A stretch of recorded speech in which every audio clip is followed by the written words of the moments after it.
اعوذ باللہ من الشیطان الرجیم بسم اللہ الرحمن الرحیم اللہم صلی علی سیدنا مولانا محمد وعلی آلہ وصحبہ وبارک وسلم۔ تمام تعریفیں رب العزت کی ہیں جو تمام جہانوں کو پالنے والا ہے، جس کی تمام جہانوں میں بادشاہت ہے، جو ہر چیز کا حقیقی مالک ہے، جو جیسی لا تعداد نباتات کو پیدا فرمانے والا، ان کو رنگ و بو بخشنے والا اور ان میں عجیب و غریب افعال و خواص رکھنے والا ہے۔ میں ہوں حکیم عامر شہزاد ڈسکا پاکستان سے۔ جتنے بھی میرے دوست احباب میرے یوٹیوب چینل حکیم عامر شہزاد ڈسکا پر نئے ہیں، وہ چینل کو سبسکرائب ضرور کیا کریں۔ ناظرین اکرام، یہ یاسمین کا پودا میں آپ کو دکھا رہا ہوں، یاسمین کی بیل آپ کو دکھا رہا ہوں، جس کو چنبیلی بولتے ہیں۔ مشہور نباتات ہے جو کہ لوگ اپنے گھروں میں، اپنے باغیچوں میں اس کو لگاتے ہیں۔ اس کے خوبصورت پھول کی وجہ سے اور اس کی خوشبو کی وجہ سے تمام تعریفیں اللہ ہی کے لیے ہیں، جو ان جیسی چیزوں میں خوشبو رکھنے والا اور ان میں خوبصورتی رکھنے والا ہے۔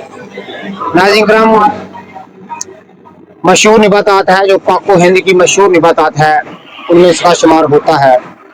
یہ اس کی کلی ہے، ابھی پھول آ رہے ہیں، اس طرح اس کے پتے ہوتے ہیں، یہ آپ دیکھیں۔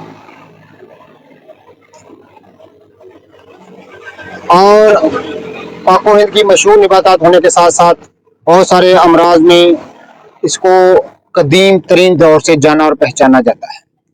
جیسے اس کے پھول کا آئل جو ہے، روغن چنبیلی، جو روغن جاسمین جو ہے، اور وہ مخصوص کی سوئی ہوئی روحوں کو جگانے کے لیے خاص اس کو ناموری حاصل ہے۔ ناظرین کرام، اس کا تیل جو ہے تمام حکماء حضرات فرماتے ہیں کہ اگر عضو مخصوص پر اس کی روزانہ سے مالش کی جائے تو سوئی ہوئی طاقتیں بیدار ہو جاتی ہیں، مردہ روحوں میں جان پڑ جاتی ہے۔ یہ خاص نحسین راز ہے۔ اس بوٹی کا بہت سارے فائدے ہیں جو کہ کثیر الفوائد ہیں، اور کثیر الفوائد کے زمرے میں آتے ہیں۔ ناظرین، یہ مشہور نباتات ہے چنبیلی، جس کو یاسمین کہتے ہیں، اور اس کا استعمال، اس کے روغن کا استعمال قدیم ترین دور سے ہوتا ہے۔ اگر آپ کو عضو مخصوص میں کمی نظر آتی ہے تو پھر اس کا روغن استعمال کریں جو عام بازاروں سے دستیاب ہو جاتا ہے۔